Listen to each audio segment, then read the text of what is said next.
65 ஆண்டு கால போராட்டம்.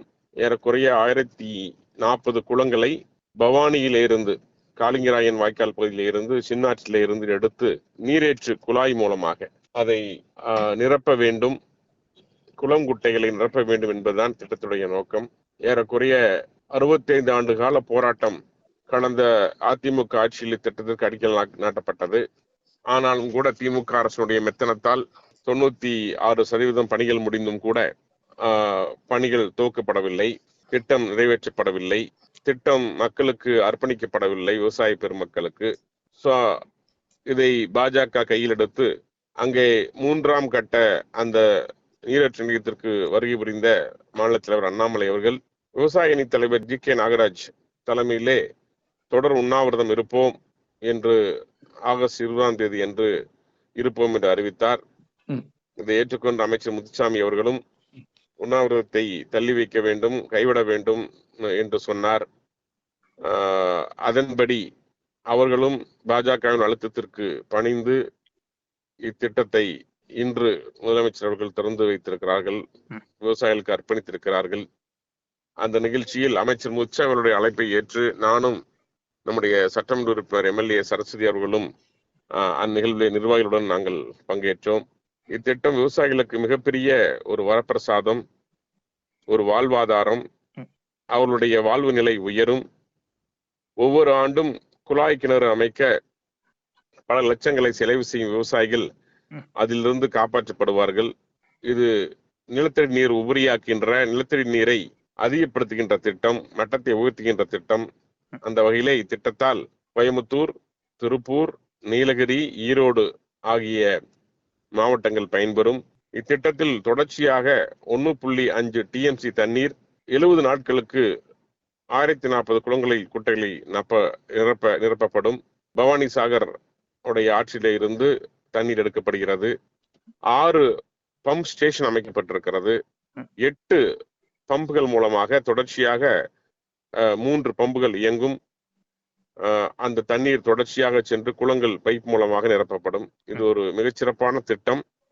இந்த திட்டம் துவக்கி வைத்த முதல்வருக்கும் அதற்கு உறுதுணையாக இருந்த அமைச்சர் முத்துசாமி அவர்களுக்கும் பாராட்டையும் நன்றியும் தெரிவிக்கின்றோம்.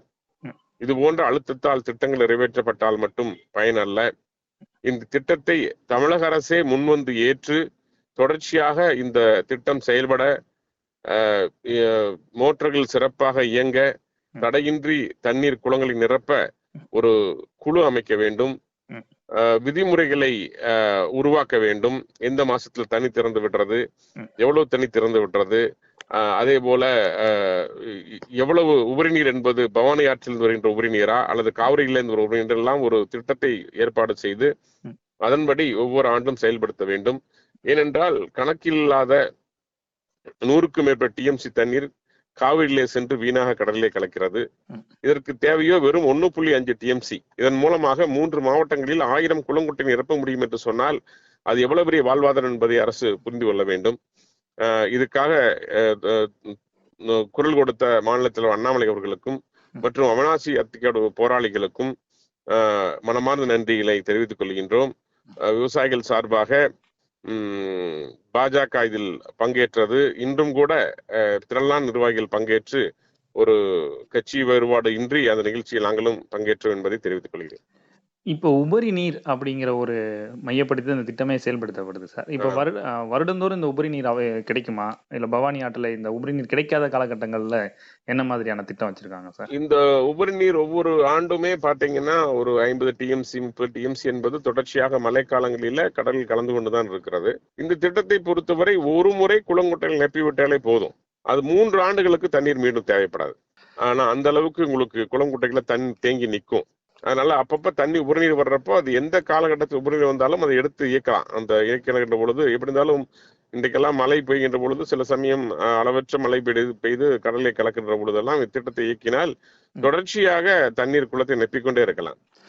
அதனால இந்த திட்டத்தை ஒரு விதிமுறைகள் அமைத்த பின்பு எப்பொழுதெல்லாம் காவிரியில் நம்முடைய பவானி ஆற்றிலே உபரிநீர் வருகிறதோ அப்பெல்லாம் இயக்கலாம் என்று ஒரு அரசாணையை போட்டுவிட்டால் அதன்படி இது தொடர்ச்சியாக தண்ணீர் வருகின்ற பொழுது இயக்கலாம். ஆண்டுக்கு ஒரு முறை இயக்கினாலே போதுமானது. ஒரு முறை 20 நாட்கள் தொடர்ந்து இயக்கினாலோ அல்லது இடைகளை விட்டு இயக்கினாலோ முதல்ல ஒரு 2 முறை குளம் நம்பிவிட்டால் பின்பு தண்ணீர் குறையாது. தொடர்ச்சியாக அந்த தண்ணீரானது நிலத்தடி நீர்மட்டம் உயர்ந்து தொடர்ச்சியாக அந்த தண்ணீரானது விவசாயிகளுக்கும் பொதுமக்களுக்கும் ஆடு மாடுகளுக்கும் அனைவருக்கும் பயனுள்ளதாக இருக்கும். என்னுடைய கணக்குப்படி ஒரு 50 லட்சம் மக்கள் இதனுடைய திட்டத்தால் குடிநீரை பெறுவார்கள். இப்போ இந்த திட்டம் செயல்படுத்தப்படுறதுனால விவசாயத்துல என்ன மாதிரியான மாற்றங்கள் ஏற்படும் சார்? இப்போ ஒரு போகம் பண்ணிட்டு இருக்கிறது 2 போகம் அந்த மாதிரி ஆகுமா? இல்ல ஏற்கனவே தண்ணீர் பற்றாக்குறை இருக்கு, அதுக்கு இது பயன்படும்னு சொல்றீங்க? மழை காலங்களில் விவசாயம் செய்கின்றவர்கள் அல்லது கிணற்று நீரை நம்பி விவசாயம் செய்கின்றவர்கள் அல்லது குழாய் கிணறு அமைத்து விவசாயம் செய்து கொண்டிருப்பவர்கள், முக்கியமாக இன்னைக்கு ஆட்கள் பற்றாக்குறை என்ற காரணத்தால் குறுகிய கால பயிர்கள் குறைந்து நீண்ட கால பயிர்களாக இருக்கின்ற தென்னையை நாடி இருக்கிறார்கள். தென்னையை பொறுத்த வரைக்கும் வாரத்தில் ஒரு முறை தண்ணி வேண்டியது கட்டாயமாக இருக்கிறது. ஆனால் வறட்சி காலங்களில் கடுமையான வறட்சி ஏற்படுகின்ற பொழுது நிலத்தடி நீர்மட்டம் குறைந்து விடுகிறது. அப்போ தண்ணீரை அவர்கள் தேவைக்காக அந்த தென்னை மரங்களை காப்பாற்றுவதற்காக அவர்கள் போர்வெல்லை நாடுகிறார்கள். ஆழ்குழாய் கிணறு அமைக்க மீண்டும் செலவு செய்கிறார்கள். அல்லது சில இடங்களில் ஆழ்குழாய் கிணறு அமைக்க முடியாத பட்சத்துல லாரி மூலமாக தண்ணீரை பெற்று மரத்துக்கு ஊற்றின்ற நிகழ்வும் நடந்து கொண்டிருக்கிறது. அந்த வகையில ஒரு பெரும் செலவு இந்த திட்டத்தின் மூலமாக விவசாயிகளுக்கு குறைக்கப்படும். விவசாயிகளுடைய செலவினங்கள், அதாவது குறிப்பாக பாத்தீங்கன்னா ஒவ்வொரு வருஷமும் 1000 அடி எல்லாம் போர் போட்டிருக்காங்க. பல லட்சங்கள், 5 லட்சம் 6 லட்சம் மனைவியுடைய தாலியை அடமானம் வைத்து நிலத்தை விற்று பேங்க்ல கடன் வாங்கித்தான் அவங்க போர் போடுறாங்க. சோ இப்போ என்ன ஆகும், அந்த நிலை மாறும். தண்ணி இருக்கிறதுனால விவசாயிகள் இனி நீண்ட கால பயிர் மட்டுமல்ல, குறுகிய கால பயிரான காய்கறிகள், அதே மாதிரி உங்களுக்கு 3 மாதத்துல வரக்கூடிய காய்கறிகள், கீரைகள், இதை நோக்கியும் போக ஆரம்பிச்சிருவாங்க. அப்ப விவசாயம் செழிக்கும், விவசாயிகளுடைய வாழ்வாதாரம், வருமானம் அதிகரிக்கும். இந்த திட்டத்தை தமிழ்நாடு அரசு தாமதம் பண்ணதுக்கு என்ன காரணம்? அதற்கு பிறகு விவசாயிகளுக்கு இன்னும் இழப்பீடு போய் சேரவில்லைங்கிற ஒரு குற்றச்சாட்டை அண்ணாமலை அவர்கள் முன்வைச்சிருக்காங்க. இது இரண்டும் எப்படி பார்க்க? விவசாயத்தை பற்றி தெரியாத ஒரு முதலமைச்சராக இருப்பதுதான் காரணம். முதல் காரணம் அதுதான். 2வது, விவசாயிகள் மீது அக்கறையற்ற தன்மை ஒரு காரணம். 3வது, விவசாயிகளை அவர்கள் ஒரு பெரிய வாக்கு வங்கியாக கருதவில்லை. அவர்கள் கருதுகின்ற வாக்கு வங்கிகளுக்கு வேண்டியதை மட்டும் அவர்கள் இலவச திட்டங்கள் மூலமாக தொடர்ச்சியாக கொடுத்து கொண்டிருக்கின்றார்கள். அதனால விவசாயிகளை பொறுத்த வரைக்கும் அவர்களுக்கு தேவையில்லை என்ற நினைப்புதான் அவர்களுக்கு இருக்கிறது. அதனாலதான் விவசாயிகள் வாழ்வாதாரம் செழிப்படைந்தால் அவர்கள் செழிப்படைந்து விட்டால் அது நாட்டுக்கு நல்லதில்லை என்று நினைக்கிறது திமுக அரசு. வாக்கு வங்கிக்கு நல்லதில்லை என்று நினைக்கிறது திமுக அரசு. எனவே விவசாயிகளை தொடர்ச்சியாக வறுமையிலே வைத்திருக்க வேண்டும், போராட்டத்திலே வைத்திருக்க வேண்டும், அவர்களை பிரித்தாள வேண்டும் என்ற காரணத்தால் இப்பொழுது கூட இந்த திட்டத்தை துவக்கும் முன்பு இன்னொரு விவசாயிகள் எதிர்ப்பு தெரிவிக்கிறது என்று கூட ஒரு கருத்தை சொல்லி தள்ளி போட பார்த்தார்கள். ஆனால் பாஜகவினுடைய அந்த உறுதியான நிலைப்பாட்டின் காரணமாக அவர்கள் வேறு வழி என்று இதை திறக்க வேண்டிய கட்டாயம் ஏற்பட்டது. இப்படி ஒரு அழுத்தம் இல்லை என்றால் நிச்சயமாக இன்னும் 2 ஆண்டுகள் இதை தள்ளி போட்டிருப்பார்கள்.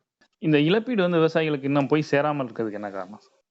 இழப்பீடு போகாம இருக்கிற காரணம் ஒரு ஒரு முறையான இழப்பீடு எப்படி தருவது என்கின்ற ஒரு வரைமுறையை அரசு மேற்கொள்ளவில்லை.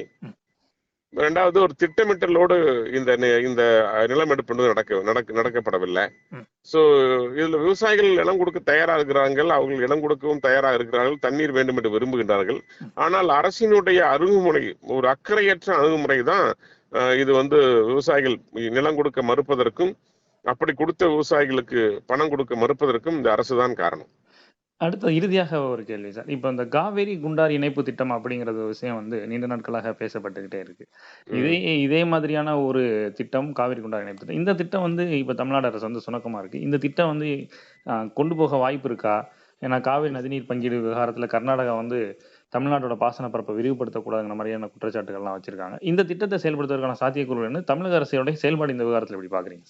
இல்ல, இந்த திட்டம் மட்டுமல்ல, ஆனைமலை நல்லாறு, பாண்டி ஆறு புன்னம்புலா, காவிரி குண்டாறு, இன்னும் பல்வேறு திட்டங்கள், முல்லை பெரியார் அணையினுடைய நீண்டகால பிரச்சனை, பவானி நதியினுடைய பிரச்சனை, இப்படி பல்வேறு பிரச்சனைகளை நாம் சிலந்தி ஆறு, இது மாதிரி அமராவதி உபரிநீரிலே வருகின்ற அந்த நீரை இணைக்கின்ற திட்டங்கள், இப்படி பல திட்டங்கள் மீது அக்கறையற்ற அரசாக திமுக காரணத்தால் விவசாயம் சார்ந்த எந்த திட்டங்களையும் நிறைவேற்றவில்லை.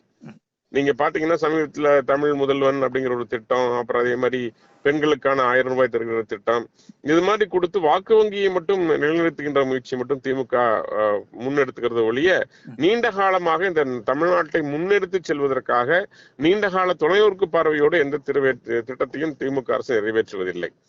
அதனால மத்திய அரசு பல திட்டங்களை வழங்கியிருந்தாலும் கூட, ஜல்சக்தி என்று ஒரு அமைச்சரகம் இருந்தாலும் கூட, தமிழ்நாட்டில் ஈவன் நீங்க மற்ற இடங்கள் எல்லாம் கூட காமிக்கின்ற ஆர்வம், கர்நாடகா பாத்தீங்கன்னா இன்னைக்கு தொடர்ச்சியாக அவர்களுடைய நிலத்தினுடைய பங்களிப்பு, அதாவது 1 லட்சம் ஏக்கர் இருந்தது, இன்னைக்கு ஏறக்குறைய 4 லட்சம் ஏக்கர் இன்னைக்கு காவிரி நீர் பாசனம் பெறுகிறது. ஆனால் இன்னைக்கு நம்முடைய மடங்கு 13 லட்சம் ஏக்கர் இருந்து நம்ம 4 லட்சம் ஏக்கராக சுருங்கி இருக்கிறோம். அதுக்கு என்ன காரணம்? காவிரியின் குறுக்கே கபினி, ஹேமாவதி போன்ற அணைகள் எல்லாம் கட்டப்பட்ட பொழுது அதை திமுக அன்றைய முதலமைச்சர் கருணாநிதி அவர்கள் வேடிக்கை பார்த்துக் கொண்டிருந்தார்கள். அதற்கு அனுமதி கொடுத்தார்கள். அந்த அணை கட்டுவதில் எங்களுக்கு ஆட்சேபனை என்று சொன்னார்கள். அதனால் இன்னைக்கு ஏறக்குறைய ஒரு 50 TMC தண்ணீர் இன்று அங்கு தடுத்து நிறுத்தப்பட்டு விட்டது. ஆனால் தொடர்ச்சியாக வருகின்ற தண்ணீரை தடுத்து நிறுத்தி விவசாயத்துக்கு போக மீதம் வருகின்ற உபரிநீரைத்தான் இன்று கர்நாடக அரசு தமிழகத்துக்கு அனுப்பி கொண்டிருக்கிறது. ஆக தமிழ்நாட்டுடைய அக்கறையற்ற தன்மை, இங்கிருந்து கூட்டணி பேசி செல்கின்ற கர்நாடகம் செல்கின்ற கூட்டணிக்காக செல்கின்ற ஸ்டாலின் அவர்கள், கேரளாவுக்கு கூட்டணி பேசுகின்ற ஸ்டாலின் அவர்கள் காவிரி நீரை பெற்று தரவும் முல்லை பெரியார் அணை பிரச்சனை தீர்ப்பதற்காக அவர் செல்லுவதில்லை, பேசுவதும் இல்லை. இது தமிழ்நாட்டு திமுக அரசினுடைய மெத்தன போக்கு, விவசாயிகள் மீது அக்கறையற்ற தன்மை. நன்றி சார். தேங்க்யூ.